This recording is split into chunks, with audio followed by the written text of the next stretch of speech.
thinking with the body. Let's dive in. So, as I already mentioned, my work focuses on geographies of health, embodied methodologies, intersections of medicine, art, geography, and I research the topic of shame. And I've developed embodied research methodologies that use practices like yoga, dance, and other movement practices to research shame. So I'm mentioning all of this to kind of introduce you to the idea that research can focus on the body, but it can also be interested in thinking not only about the body but through the body. So thinking through embodied practices, and that's what we're going to do today. So we're going to focus on learning about and through the body. Okay, so when we think about what we call medicine and health, we're usually thinking about the body. So if you've encountered the body as a topic of study, you might have thought, for example, about what the body looks like. So perhaps you've thought critically about the way that society judges the appearance of bodies, or perhaps you've thought about intersecting categories of identity that society imposes on us. Things like race, gender, sexuality, disability. And thinking about the body in these ways is, of course, really, really important.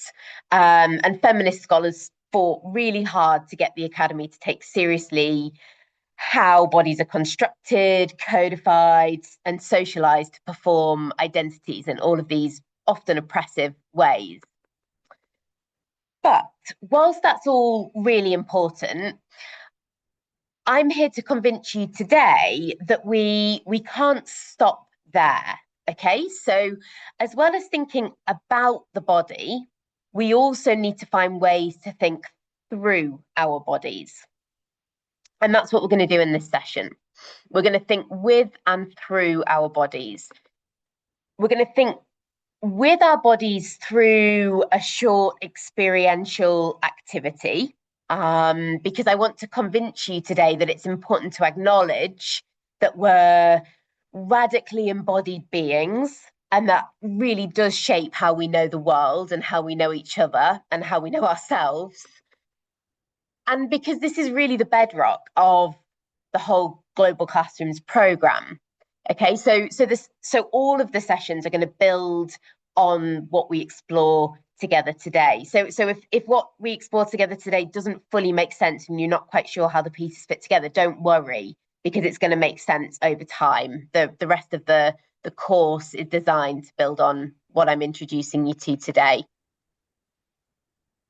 Because I really want the focus today to be on experiencing something together, on you getting to know each other a little bit as well. And as I say, we'll do some small group work later on.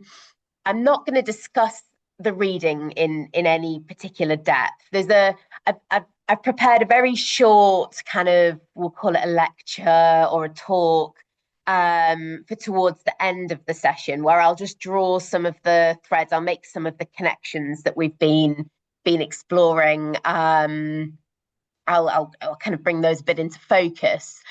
But mainly, as we move through the session, the invitation is that you kind of let the connections between theory and practice start to emerge for yourself.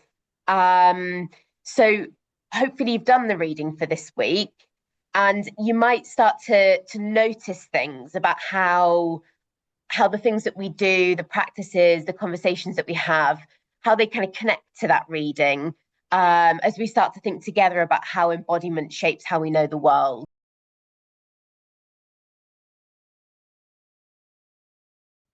Great. Okay, lovely. So yeah, if everyone could just take a look at this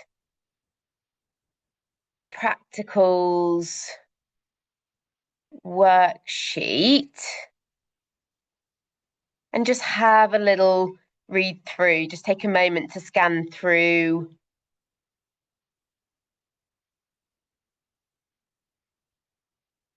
the quotes on that. I'll share it after the session as well. So don't worry too much about this worksheet. My reason for wanting to share this was to just kind of right from the very beginning introduce you to the idea of learning in a way that you might not be used to. So as you scan through the quotes on the worksheet, just notice anything that's coming up for you. So just asking yourself, how do you feel about the fact that we'll be doing some experiential activities together today and also throughout the rest of the course? Do you feel nerves? Do you feel a bit of kind of this is a bit weird, or this could be interesting, or this is exciting, even? Um, I think the more experiential activities that we do together on this course are in lots of ways the most important part. They're kind of the building blocks on which everything else sits. The purpose of this document really was to just introduce you to the fact that you're going to be having the opportunity to make connections, try stuff out, and experience learning in a slightly different way, and that can feel a bit strange at first, and that's okay, and that I'm encouraging you right from the start to embrace not knowing, really. See if you can kind of let go of the thinking mind for the next hour. See if you can sort of let go of thinking and allow yourself to kind of open up to a different mode of learning. Um, okay, and then the final thing I'm going to say before we go into the first activity is that I just want to acknowledge right from the start the fact that we're going to be doing embodied practice together, but in this really weirdly disembodied online space. So we're all in different material spaces, right? Many of us are in different parts of the globe. It's a different time of day for most of us. Um, and where we are affects how we feel. So if you're in a cafe, you'll feel quite different to if you're on campus or if you're in your bedroom, for example. We're all in different physical spaces, but at the same time, we're having this communal, kind of embodied, but also profoundly disembodied experience on Zoom, which I find quite mind-boggling, really. And it's a completely new experience for me. So I'd love for us to reflect a bit on our feelings of this, of being together and yet apart, kind of embodied yet disembodied, in a space together, yet also in totally different places and spaces to one another. Great.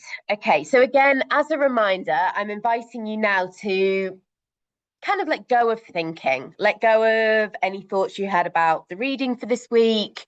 See if you can let yourself be guided by me for the next hour through an activity. I'll also guide you through some group work and see what happens, see what comes up for you, and try not to worry too much about it making sense, because making sense can come later on.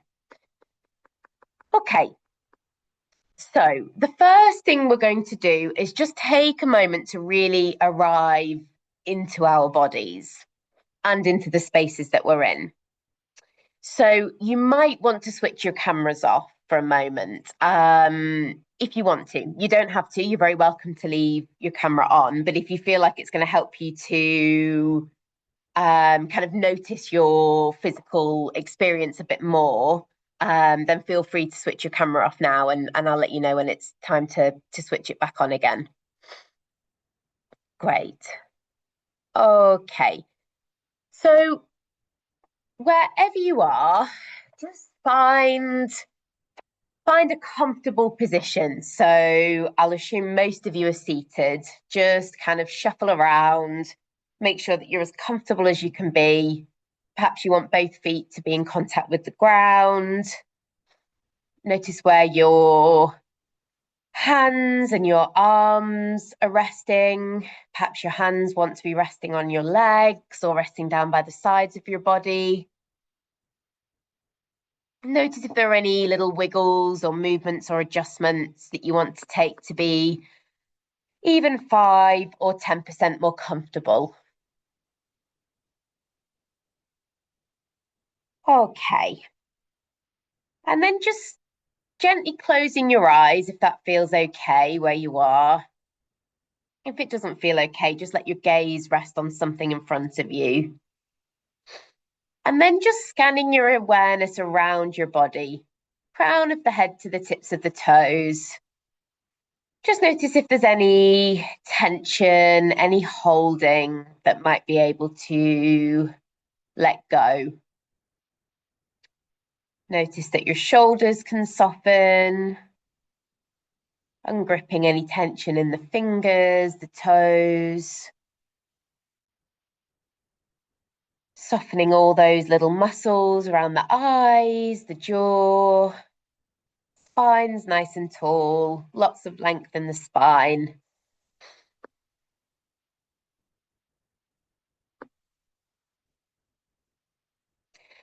And then just noticing the parts of the body that are in contact with the chair or the ground. See if you can let your weight really fall into that contact. So the body's heavy, but keeping the spine tall. So the spine's tall, the shoulders are soft, but the body's heavy, sinking into the chair or the ground.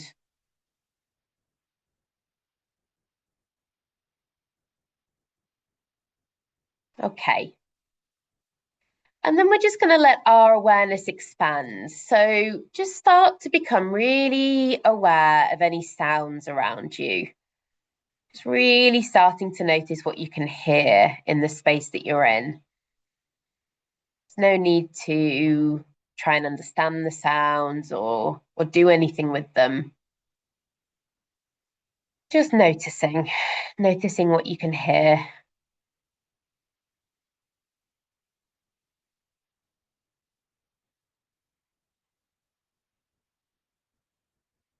Notice if you're more drawn to some sounds than others.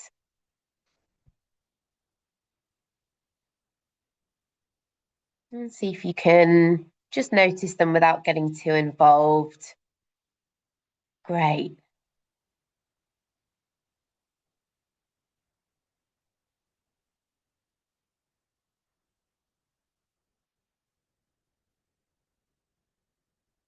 Okay.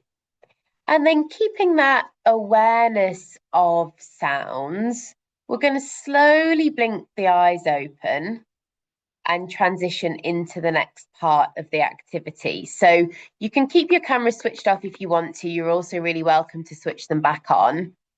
What we're going to do now is we're going to explore the spaces that we are in through our senses. So we've already tuned into sound, but you might want to focus on other senses as well, like touch or smell, even taste. And what I'd like you to do in a moment is to make sure that the sound is turned up so that you can hear me if or when you move away from your laptop. And then when I say you're going to get up, I'm going to do this with you. You're going to get up and you're going to start moving around the space that you're in. If you're in a space that you can't move around, then you're going to look around it and just really pay attention to what you can see. But if you can get up and move away from your laptop, then please do. But make sure the sound is nice and loud because I'm going to give you some more instructions. So you want to be able to hear me. Okay. And then see if you can get really curious about the space, but do it through your senses. So we're not trying to understand the space in a kind of thinky, head-based way. We're noticing its sensory dimensions. Okay. So you're going to move around the space that you're in, and you're going to notice textures, colors, sounds. You might smell things, you might touch things, you might really get close to things and listen closely to them. And I'll continue to guide you. After a few minutes, I'll give you some more instructions. So keep listening out for my cues. Okay. So when you're ready, get up and start moving around your space. Go carefully and mindfully and move at a speed that allows you to feel connected to your senses. And just know that there's no right or wrong here. I just want you to notice what you're drawn to, what is sensorially interesting in the space that you're in. So yeah, spend a couple of minutes exploring. Well, we're going to do it as well, Michael. We're going to go and do it as well. And then in a couple of minutes, I'll be speaking again and adding on. So yeah, keep listening out for that. Okay.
Hey everyone, so keep going.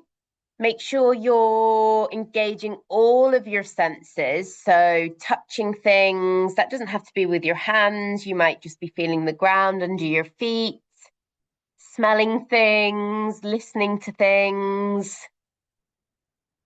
noticing what kinds of textures you feel drawn to.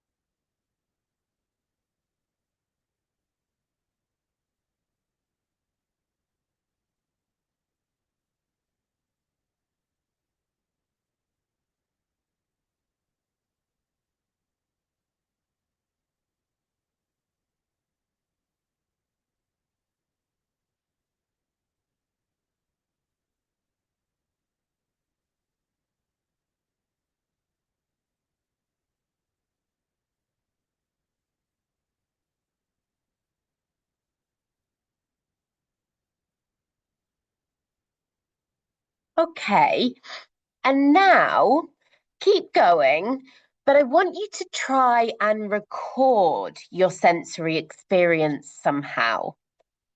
And it can be really hard to record sensory experience. How do you record a smell, for example? So can you be creative? Try not to think too much about this. You might want to write down some words. You might try and find an image, translate the smell into an image. You might record it by taking a photo or recording on your phone. So yeah, I'm going to give you a couple more minutes. I'm going to stop talking, and I want you to try and record some element of your sensory experience. And then keep hold of the recording because we're going to use it later on.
Okay. Okay, everybody. So if you're still recording and sensing, just another sort of 30 seconds or so just to draw whatever you're doing together and then make your way back to your laptop.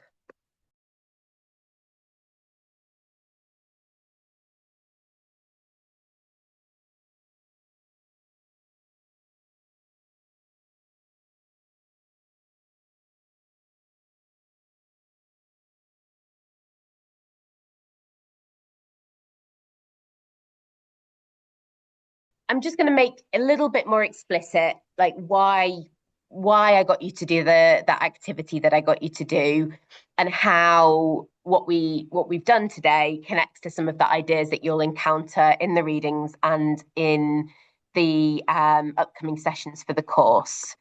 Okay, so what we've been doing today, it might have felt kind of like well-being or mindfulness, and I suppose it was, but it isn't just that. It's about taking the body seriously as a way of knowing. And most of us are trained in academic and in medical contexts to kind of think of knowledge as something that primarily happens in the mind, like in the brain up here, right? So knowing's often imagined as a like a rational, cognitive, verbal thing. But feminists, humanities, human geography, and other critical scholars, philosophers, other critical scholars have long been arguing that this is actually a very narrow understanding of knowledge, and one that excludes a lot of what actually really matters when it comes to health and care and just our everyday life.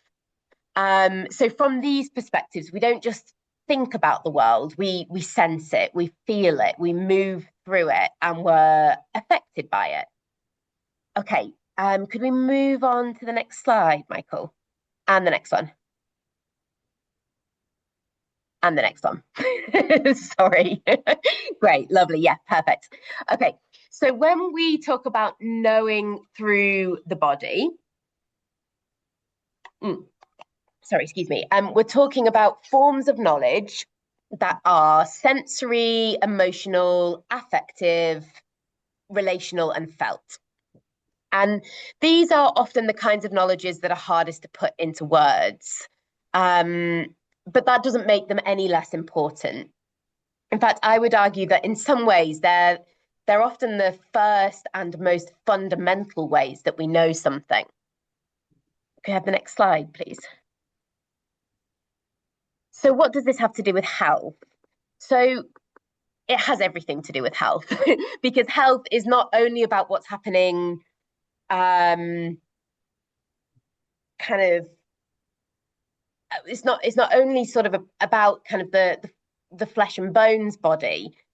It's about thinking about the body through this kind of relational embodied approach. So starting from the idea that health and illness are produced through our relationships, through our relationships with the environments that we're in, through the institutions that we encounter in our lives, through things like social norms, through things like historical contexts and the everyday conditions that we live in. These are all things that we're going to be coming back to over and over again throughout the program. So yeah, don't worry too much about them for now. But the kind of key kind of take home message is that yeah, thinking about health through the body is not just thinking about the kind of biological body, the flesh and bones body.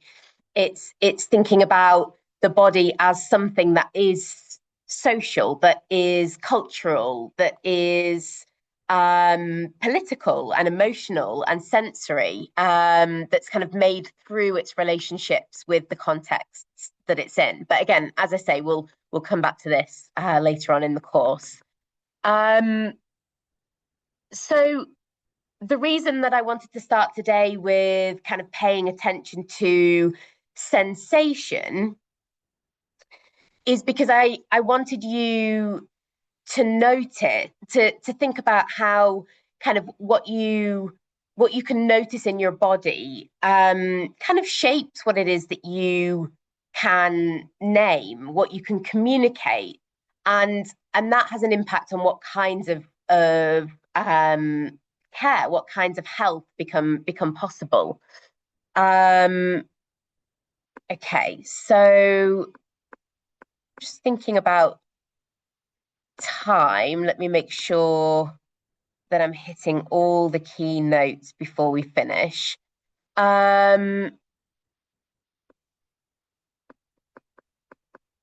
Okay, could we go to the next slide, Michael?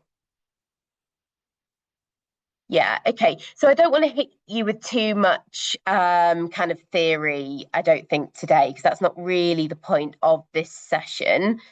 But I think we'll just touch very briefly on these three kind of quite foundational points. Because I think they provide a really crucial foundation to the sessions that are coming up later on the course. So yeah, so as I've already mentioned, I'm a geographer of the body. So my work's really fundamentally interested in the dynamic and situated nature of our bodies. And this means I spend a lot of time thinking about how our bodies simultaneously kind of shape and are shaped by spatial, social, and cultural context. So I see the body as a kind of almost a kind of locus or a site where all the different aspects of identity and culture that you'll study on this course kind of amalgamate or come together. And yeah, there are three particular aspects of this that I'm going to very briefly talk you through before we end today. So the first is embodied epistemologies. Okay, so what do I mean by embodied epistemologies? Can we go to the next slide? Yeah, okay, great. So as I'm sure you already know, epistemology is the theory of knowledge and deals with how knowledge is gathered and from which sources. So my subdiscipline of geographies of the body, starts from the belief that the body is an important source of knowledge. Okay, so geographies of the body take seriously the idea that the body itself is a site of knowledge production. So yeah, if you take one thing from this week, then let it be this: how we feel in and through our bodies matters. The body itself is a site of knowledge production. Okay, next slide. So there's a nice quote here from the geographer J.D. Dewsbury, who says, all thinking, knowledge creating, and experience referencing is a bodily process. So if all thinking, knowledge creating, experiencing is a bodily process, the question I want to pose to you this week is, how do we bring bodily registers into academic accounts? And how can we do that in ways that extend what we commonly think of, what are kind of commonly accepted modes of knowledge?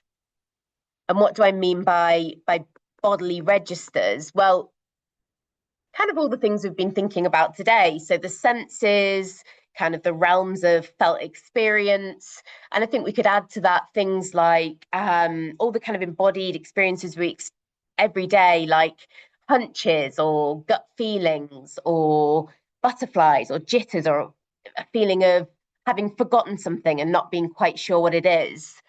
So geographers of the body say that these embodied feelings have really important effects on how we are and who we are in the world. And they ask, how can we bring these into academic knowledge? How can we take seriously bodily experiences, even if they don't make sense in a rational, kind of cognitive, traditionally academic way? Okay, can we get to the next slide? Great. Okay. So yeah, what if we take seriously experiences that are felt but can't really be known?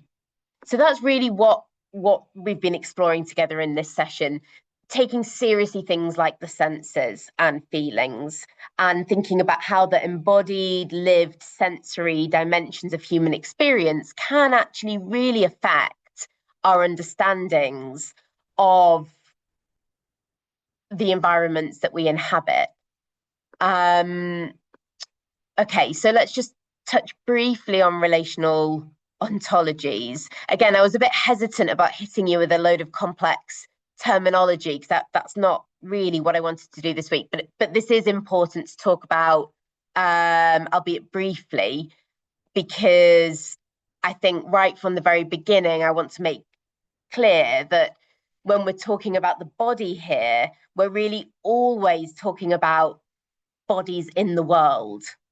So what do I mean by that? I mean that bodies are never kind of standalone standalone entities. So a relational understanding of the body, which is what we'll be working with, kind of sees bodies as fundamentally constituted or made through their relationships with spaces, places, other bodies, materialities, immaterialities.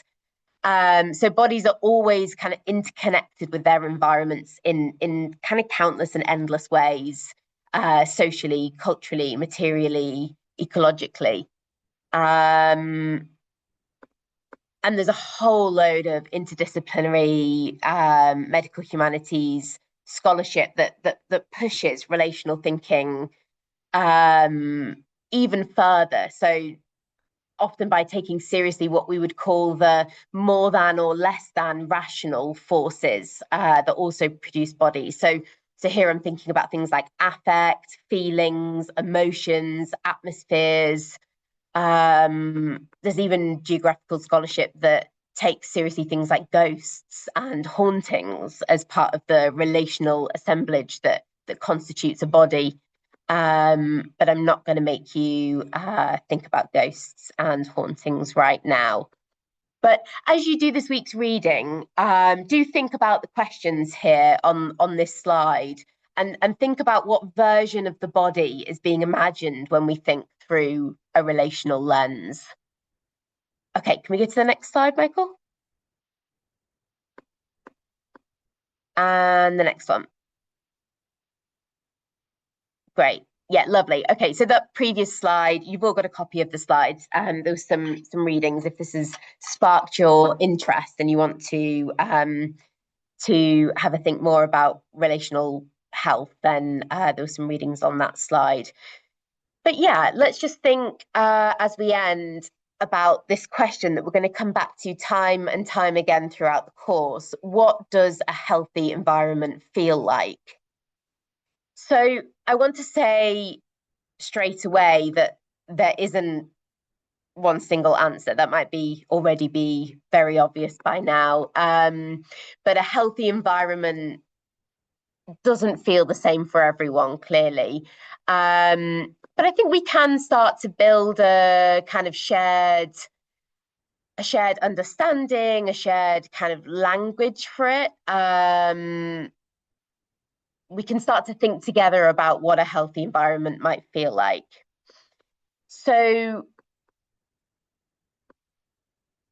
yeah, I think there are bigger questions here, kind of about what health is that we can explore another time. But just thinking very practically, I think a healthy environment might feel like an environment in which a person's like nervous system is able to settle, or it might feel like an environment where you can breathe more fully, or it might feel like an environment where your body feels settled and doesn't have to brace, or one where you don't have to constantly monitor yourself. I could go on. But I think my point here really is that I'm describing health as actually something that's felt. There's something atmospheric about it. It's a felt atmosphere. It's sort of about the background feelings, and it's about the ways in which an environment makes a person feel. So we're not only asking kind of, is this environment healthy? We're also asking, what does this environment make possible for different bodies and at different times? Anyway, we're going to keep coming back to this question in different ways over and over in the course. So I think I'll stop there. Yeah, great. Okay, so conclusion, take home messages. So I think if there's one thing that you take from today, I would really like it to be that too often we ignore the body, but we can learn so much about ourselves and each other if we find ways to pay attention to what the body knows about the body. I think it would be really useful to reflect on the fact that we all did the same practice, but that we were doing it in completely different environments. So for some of us, it might have felt very easy to slow down and notice sensation, but for others, it might have felt impossible. You know, maybe some of you are in a public space, or you're sharing a room, or you felt like you were being overheard, or you felt self-conscious in some way. So in that way, the healthy environment question also becomes kind of an equity question, one in which we're thinking about comfort and safety and possibility, and how that can be uneven.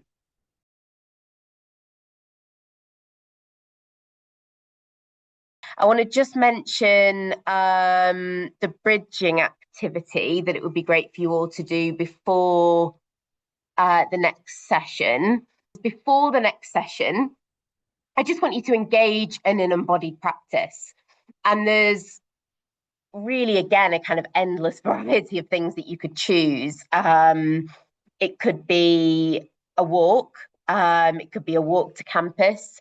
It could be something more structured, like a yoga class. Maybe take the opportunity to do a class that you've been meaning to do. Or it might be something that you build into your daily routine, like a meal, or a car journey or a train journey. It could be anything at all, really. And then I want you to find some way to record an element of the embodied experience. So similar to what we did earlier in this session. So try to find some way to capture some aspects of what it is that you do. And then upload that to the virtual campus. Does that work, Michael? If they put their recordings into the study rooms? I just wanted to say, there is a 50 megabyte cap on video file size per file.